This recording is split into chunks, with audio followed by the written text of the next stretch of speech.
Olá, eu sou Adalberto Piotto e seja bem-vindo ao Pensando Brasil aqui pela TV CIE. Meu convidado hoje é o ex-ministro das Comunicações, Luiz Carlos Mendonça de Barros, que esteve à frente de todo o processo de privatização da Telebrás, ainda no governo de Fernando Henrique Cardoso. Ministro, seja bem-vindo ao Pensando Brasil. Prazer meu estar junto com você aí para tentar refletir sobre a nossa vida aí econômica e política, né? Ministro, nada mais oportuno de ter o senhor neste momento, nessa semana em que nós tivemos o anúncio claro do presidente de troca do comando da Petrobras. A Petrobras é uma estatal, mas que tem liberdade de preços como se fosse uma empresa privada, o que é uma coisa muito estranha, mas, enfim, o governo continua, obviamente, sendo o maior dono dela. Houve também, por parte do governo, o anúncio de uma PEC, justamente, uma PEC não, uma medida provisória para avançar com a privatização da Telebrás. Como é que o senhor está enxergando esse momento de sinais que o mercado enxerga como dúbio? Ou seja, em algum momento ele enxerga uma intervenção da presidência da República na Petrobras e, ao mesmo tempo, avança com processos de privatização que combina mais com o liberalismo econômico pelo qual ele foi eleito? Olha, Pio, o primeiro é que o mercado, somente o mercado financeiro, ele tem o hábito de não estudar a nossa história, certo? Há uma certa tendência, né, de abstrair, né, das suas análises a história do país. E cada país tem uma história particular, né? O Brasil tem esse ou aleijão ou característica própria de ter empresas estatais, certo?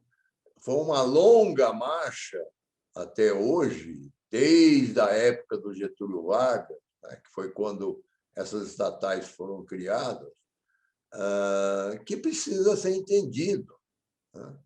Eu posso dizer que vivi muito intensamente isso na época do governo do presidente Fernando Henrique, e o contato com uma pessoa com a capacidade analítica e intelectual do Fernando Henrique é sempre uma, uma bênção, né? E eu tive essa bênção, né? Então, no governo Fernando Henrique, que a privatização era uma meta prioritária, houve muito debate. E o governo do Fernando Henrique tinha também esse, esse pessoal mais liberal, mais radical, né? E que permitia que se pensasse muito esse problema. O Fernando Henrique era um privatista, né? Eu tenho, eu guardo vários momentos históricos, né, que eu vivi com ele no governo dele e que as pessoas ou não conheceram ou se esqueceram. Eu, por exemplo, já tinha saído do governo e o presidente me ligou dizendo o seguinte: Luiz Carlos, eu acho que nós estamos chegando no momento em que é possível lidar com a privatização da Petrobras, que todos nós sabemos que é a empresa mais difícil, né, de ser privatizada, até pela sua história, né? Mas também porque o petróleo ainda é um elemento importante aí na vida das economias nacionais. E eu pensei muito e fiz uma sugestão para ele, que basicamente era um passo intermediário, né? Era dividir a Petrobras em duas empresas semelhantes, praticamente com o mesmo business plan, né? E privatizar uma delas.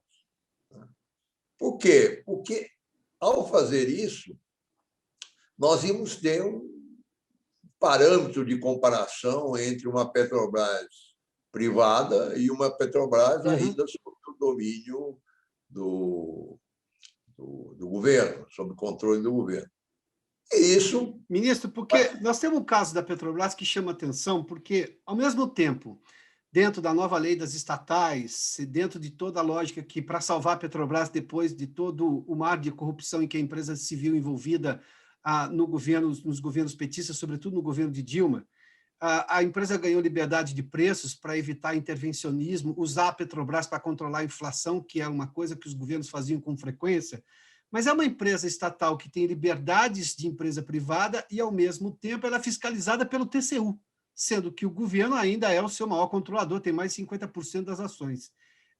A própria empresa não é prejudicada desta maneira? Claro que também os brasileiros que gostariam de ver a Petrobras em momentos como este de crise, de situação difícil, em que você corre o risco de ter uma nova greve dos caminhoneiros, porque o combustível chega no limite e é um custo fixo que os caminhoneiros têm, se está trabalhando, pelo menos é o custo principal que um caminhoneiro tem, evitar um problema desse com algum auxílio da Petrobras. Mas qualquer auxílio da Petrobras é enxergado como intervenção na política livre de preços. Como é que eu resolvo uma situação dessas? Só com privatização? O que eu estou dizendo é o seguinte: ao longo desse período todo, exatamente por essa questão, que é uma contradição para a empresa, vários presidentes e diretores foram construindo uma defesa sistemática da Petrobras, dos interesses da empresa como um todo. O problema é que, por isso que eu disse que o mercado financeiro não faz a lição de casa, nesse momento específico, esqueceram de uma mudança que foi feita no governo Temer, né? E claramente sob a inspiração do ministro Meirelles, e o presidente da Petrobras naquela época era o Pedro Parente. Tem uma norma no Estatuto da empresa que é praticamente perfeita para lidar com esse problema. Essa norma reconhece que a Petrobras, em alguns momentos, vai tomar decisões que têm importância para o governo e para a sociedade, mas prejudicam o acionista privado, né? E o Estatuto da Petrobras é claro, nesses momentos, o governo, o Tesouro é obrigado a ressarcir a Petrobras. Está escrito no Estatuto da Petrobras, mas o mercado não deu um chilique e não lembrou desse tipo de coisa, que é o que vai acontecer, né? Então, por isso estou dizendo, a história brasileira, e nisso o Brasil é um país muito eficiente, esse conflito estatal-privado que sempre existiu, né? A privatização é uma forma radical de resolver esse problema. Mas, quando você não consegue, por condições políticas ou mesmo de inteligência para o país, você não consegue resolver esse conflito via privatização, hoje está escrito qual é a solução. A empresa vai fazer uma ação antirracional de uma empresa com acionistas privados, certo? E o Tesouro vai cobrir, que é o que vai acontecer. Esse novo presidente, ou foi indicado agora, já deu essa declaração. Ele tem instrumentos para fazer isso. O Castelo Branco, que é um desses liberais extremados, não entendi por que não fez referência ao que está no Estatuto, né? E ele cometeu um erro, que foi, no fim, o fim dele. Dizer, não pode o presidente da Petrobras, qualquer que seja o seu motivo ideológico, dizer que caminhoneiro não é um problema na Petrobras. Porque você mesmo citou, olha a história das greves de caminhoneiro que ocorreram não só no Brasil, na França. A França também ocorreu 2 vezes. É um momento dramático, porque esse pessoal, se resolver fazer um lockdown ou fazer um lockout, né, como se chama, eles param o país. Então, eu volto aqui, pelo menos a minha posição, que é o que eu externei na entrevista com o Estadão, quer dizer, a culpa é do presidente do Castelo Branco, certo? Que, naquele momento, deveria ter trabalhado com inteligência para resolver o problema dessa volatilidade de preço do diesel para o caminhoneiro, que é um fato real. O caminhoneiro no Brasil, às vezes, sai de Porto Alegre ou do Rio Grande do Sul, vai até o Acre, leva 3 meses para chegar lá. Como é que ele pode, a cada posto de gasolina ou de diesel, ele colocar um preço? Como é que ele vai equilibrar o orçamento dele? Então, o que vai acontecer agora, que já aconteceu, não tem a dor, hoje mesmo já tem nos jornais várias outras propostas. Eu fiz uma proposta que nós chegamos a desenvolver no governo do Fernando Henrique, porque o governo do Fernando Henrique também enfrentou um problema desse, de preço de diesel. O problema é que o problema não, a solução veio porque o real ficou tão forte na época dele, certo? Que valorizou o real e reduziu o preço do diesel. Mas nós chegamos a trabalhar no BNDES numa ideia de um seguro, né, para o caminhoneiro durante um período. O período escolhido foi de 90 dias. Em 90 dias, o caminhoneiro consegue visualizar o que ele está cobrando pelo frete e o que ele está pagando pelo diesel. Agora, essa outra solução que tem hoje, apareceu hoje, que é de um fundo, que, no fundo, é para ressarcir a Petrobras do prejuízo que ela tiver por uma ingerência do governo. O problema é simples de resolver. E o problema legal hoje já está resolvido, porque o Estatuto da Petrobras já estabelece esse tipo de comportamento. Ministro, tem várias coisas que me chamam a atenção nessa sua resposta extremamente elucidativa. Primeiro, que o atual presidente da Petrobras ignorou uma solução que já existia dentro do Estatuto da Petrobras, e que o possível novo presidente da Petrobras, o general Silva Luna, que está saindo de Itaipu, quando ele propôs essa solução de encontrar uma alternativa para a sociedade ao mesmo tempo em que preserva a empresa, ele está falando de uma coisa que já existe dentro do Estatuto da Petrobras. Foi feito pelo Pedro Parente em 2018. Tem um problema só, é que ela nunca foi testada. Como é que funciona isso na prática? Mas ela está estabelecida, e é uma questão do novo presidente agora exercer, né, esse mandato que ele tem. Olha, eu vou dar uma solução razoável para o problema do caminhoneiro, e o prejuízo que a Petrobras incorrer ao fazer esse tipo de intervenção, o Tesouro vai cobrar, vai cobrir. Pronto, está estabelecido isso legalmente. Eu realmente não entendi. Eu acho que o problema do Castelo Branco é outro, né? É uma grande frustração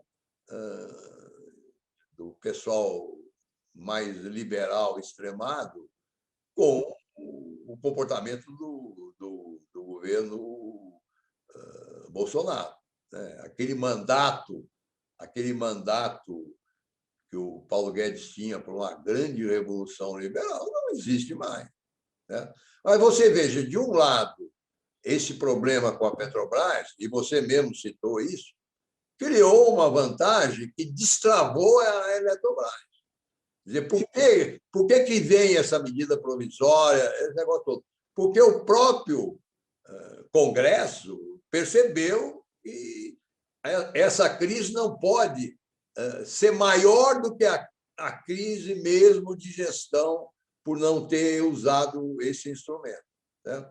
Então, do ponto de vista, vamos dizer assim, do país, porque a Eletrobras não tem a restrição da Petrobras para ser... A Eletrobras já foi privatizada.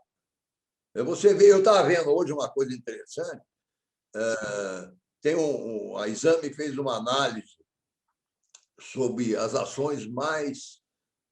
10 ações que mais se valorizaram na década, né, entre 2011 e 2020. Né? Das 10, 4 são empresas privadas que vieram de uma desestatização setorial da Eletrobras. Tem uma delas, que acho que é a primeira ou segunda, que chama Equatorial, né? Eu conheço bem, porque uma das coisas que quando eu estava no BNDES, nós conseguimos fazer, foi privatizar 70% das estatais estaduais de energia elétrica. Eletropaulo, Goiás. E esse pessoal da Equatorial pegou um ex-presidente da Eletrobras, o Firmino, e capitalizou uma holding para ele, e o Firmino, que conhecia bem, fez a gestão dessa empresa comprando vários dessas estaduais. Para você ter uma ideia, é a segunda empresa mais rentável do Brasil na década, foi uma empresa privada que trabalhou com ex-empresas estatais que davam um prejuízo danado para os governos. Eu vou até escrever um artigo na minha coluna do Valor, chamando atenção para isso. E tem mais 3 ou 4 que são empresas que privatizaram linhas de transmissão. A Petrobras hoje foi desidratada ao longo, principalmente do período do Fernando Henrique, com a privatização do setor. A linha de transmissão hoje, as mais importantes, são todas elas privadas. Tem até capital chinês. Então, a Eletrobras hoje é uma empresa muito menor do que ela. Então, isso é uma amostra de que ela pode ser privatizada praticamente totalmente. Ministro, só me permita fazer uma observação só. Eu juro que eu não entendi quando o atual presidente da Petrobras, o Castelo Branco, disse que o problema dos caminhoneiros não era um problema da companhia, da Petrobras.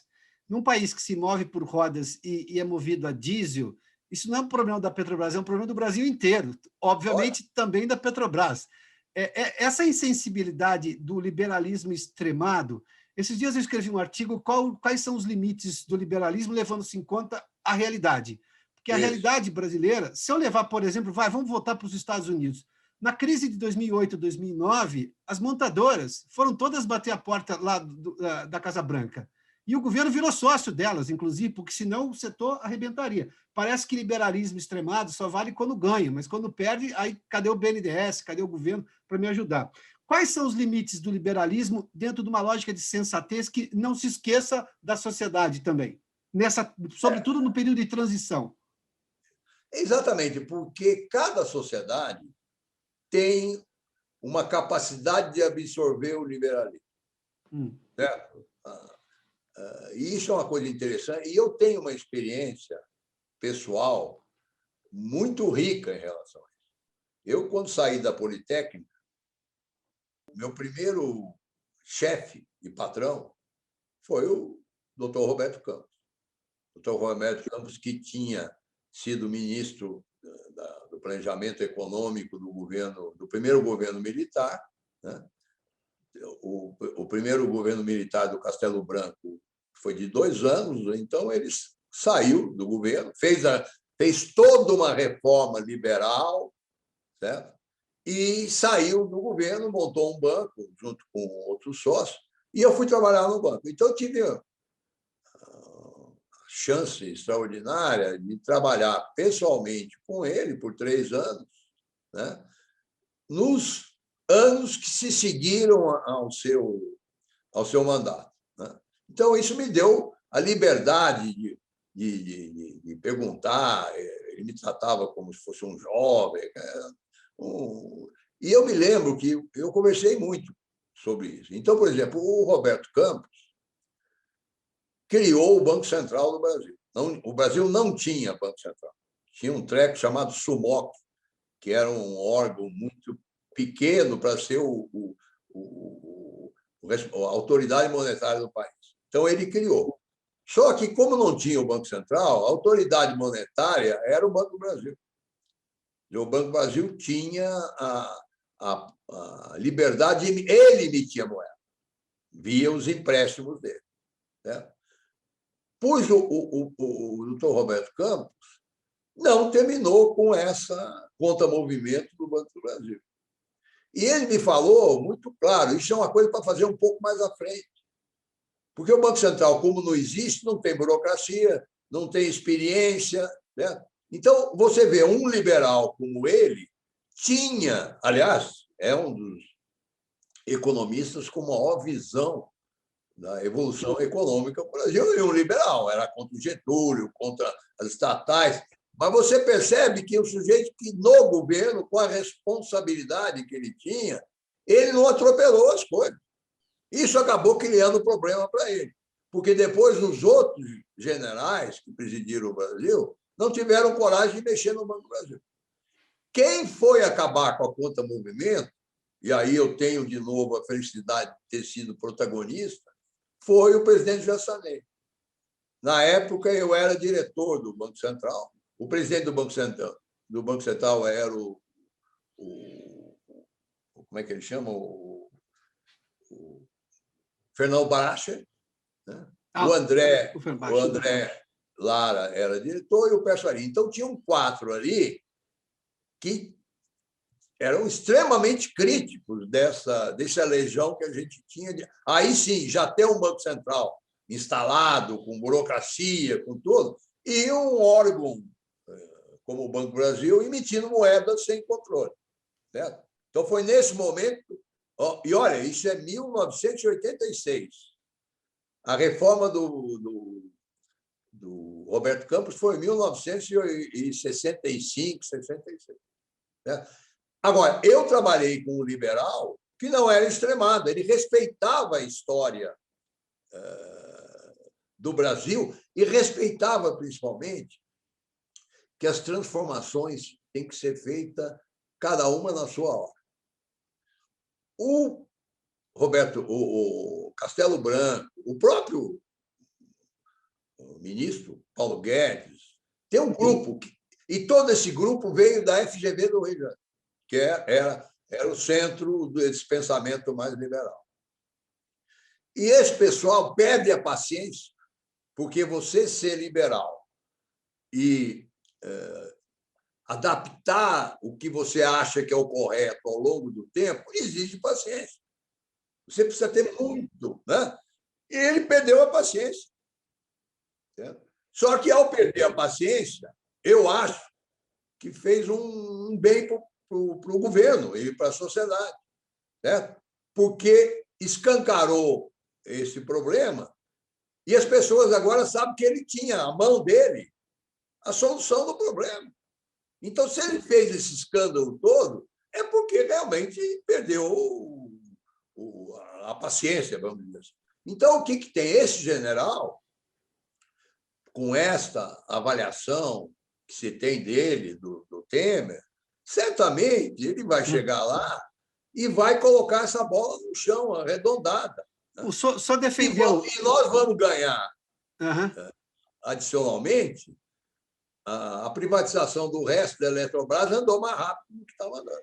O senhor defendeu a sensibilidade no cargo da presidência da Petrobras, coisa que o Castelo Branco não teve na sua crítica nesse artigo, dessa entrevista que o senhor deu ao Estadão.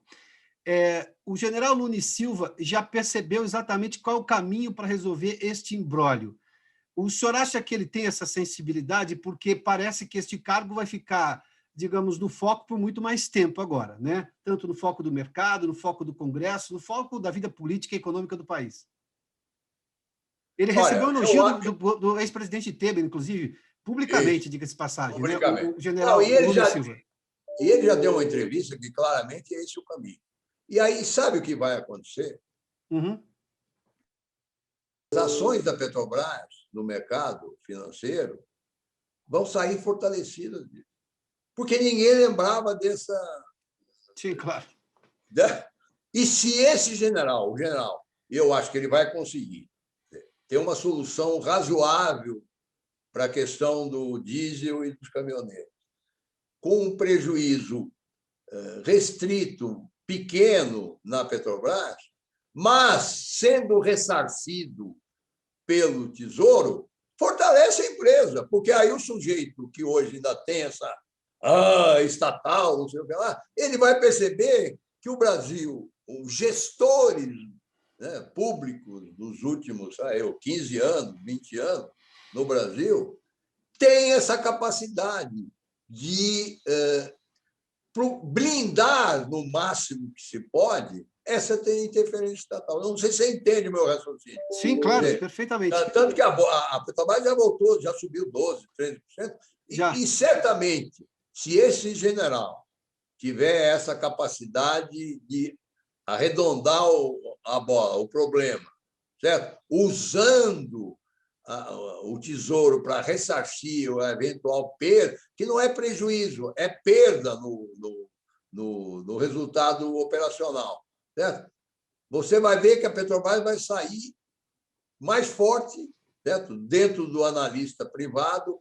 Agora, os analistas privados comeram um bolo terrível por não ter percebido esse tipo de coisa. Você entendeu? Ministro... Eu não me lembrava. Eu não sigo essa ação como fiz no passado, então eu não me lembrava. Né? Mas a imprensa, pelo menos a boa qualidade da imprensa, trouxe essa questão. Eu, se fosse um jornalista hoje, eu iria ouvir o Pedro Parente, certo? Porque o Pedro Parente é uma pessoa que viveu intensamente esse tipo de problema e foi o responsável, pelo menos o que a gente sabe, pelo desenvolvimento dessa solução.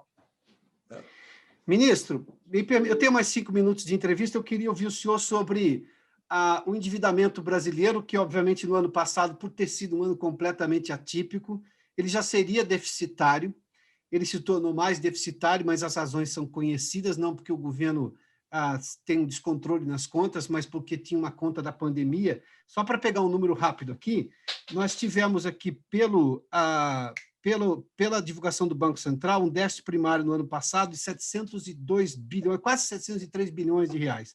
524 é só na conta da pandemia. Óbvio que eu tenho pressões para continuar com o auxílio emergencial. O governo, obviamente, tem desejo, e isso é claro, dentro da lógica do ministro Paulo Guedes, de se tornar superavitário em algum momento e o quanto mais rápido possível.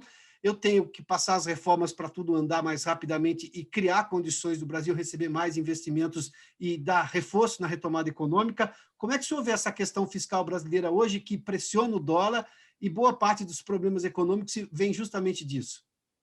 Não, é evidente que é uma situação desagradável. A dívida subiu de 80 para 90. Então, é um problema que incomoda. Agora, eu não tenho pânico em relação a isso, por duas razões. O senhor não tem? Não tenho. Não perco o sono por causa disso. Certo? E aí, por mais razões. Mas quais são as razões? Primeiro que a eficiência desse aumento do déficit foi absoluto no Brasil. A indústria brasileira, no começo desse ano, já está num nível superior ao que era no começo de março de 2020. Certo? O setor de serviço, alguma parte do setor de serviço ainda está muito abaixo, mas é resultado do tratamento da pandemia, que é o isolamento social. Agora mesmo, aqui em São Paulo, tem uma novidade, que é o toque de recolher das 10 da noite às 5 da madrugada.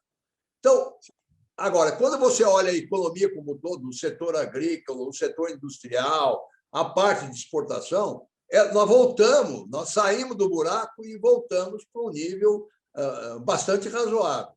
Então, esse déficit teve como contrapartida o Brasil conseguir rapidamente sair da recessão que nós tivemos. Certo? Além de que todo o país, o déficit americano hoje já é acima de 100% do PIB.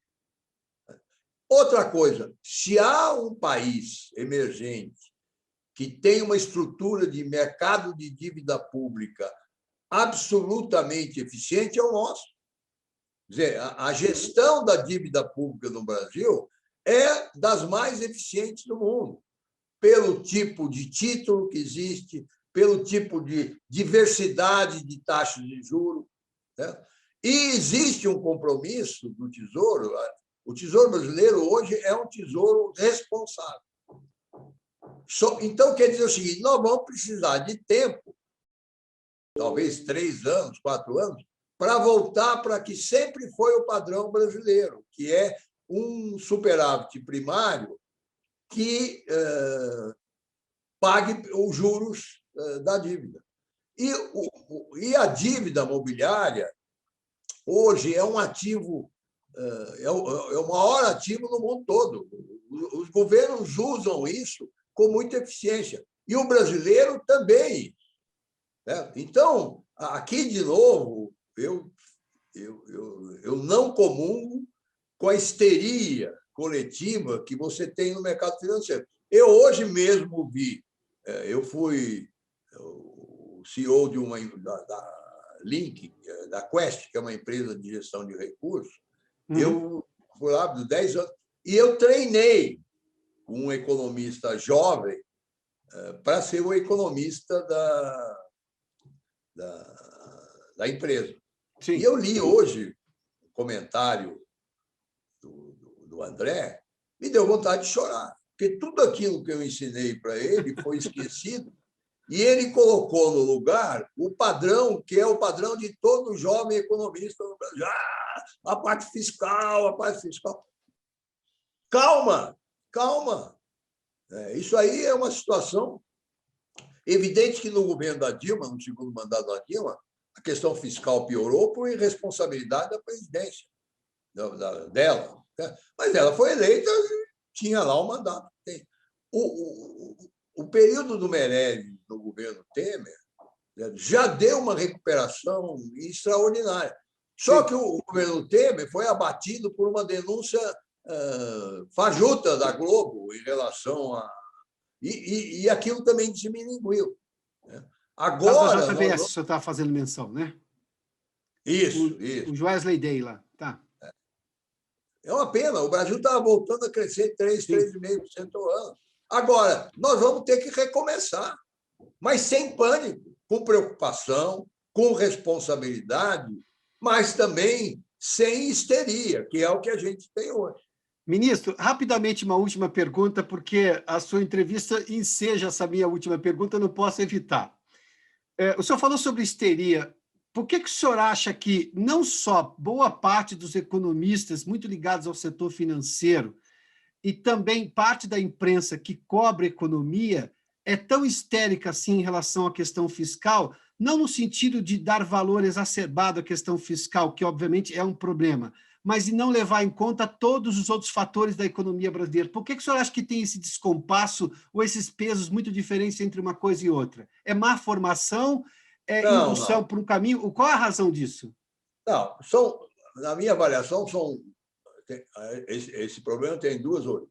A primeira é que esse pessoal não percebe que a institucionalidade das economias de mercado mudam e que, portanto, valores que eram muito fortes há 15, 20 anos atrás, hoje não são mais.